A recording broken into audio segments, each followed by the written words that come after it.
Hindi kaya. Kaya pag ganyan lang ako. Ito sa pahirapan na ito. Dapa po kayo, ma'am. Tignan natin yung paangat naman po sa padapa. Naku, yan ang problema. Hirap din siya bumangon eh. Oops. Yan na ang problema, yung pagdapa-dapa Dapa na. po. Opo. Tetest lang po natin. Ito, pag nakadapa na ako, tapos kunyari padudusog mo ako, hindi ko kaya kasi di ba dapat nililift, hindi kaya i-lift to.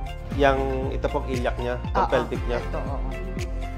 Hindi kaya. Kaya pag ganyan lang ako. Ito sa pahirapan na ito.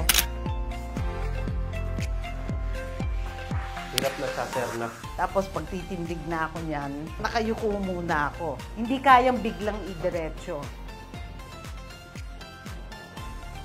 Ganyan muna ako. Tapos pag medyo matagal na, tumidiretso na yung katawan ko. Ihirap akong i-straight. Ngayon, kaya mo na straight ka. Straight mo nga. Oo, kaya ko na kasi Sige po. nakatagal-tagal na ako. Yan. Wala pang treatment sa labas o sa clinic? Eh hindi, yun nga, nagpa-decompress ako ng spine. Nag-improve po kayo doon? Eh hindi, kasi nandito yung pain ko eh.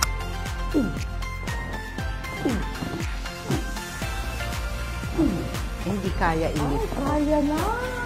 Nice. Kaya na! Kaya na siya. Kaya na, oh. Dati hindi kaya yan. First session pa lang yan, sir, ah. Congratulations po.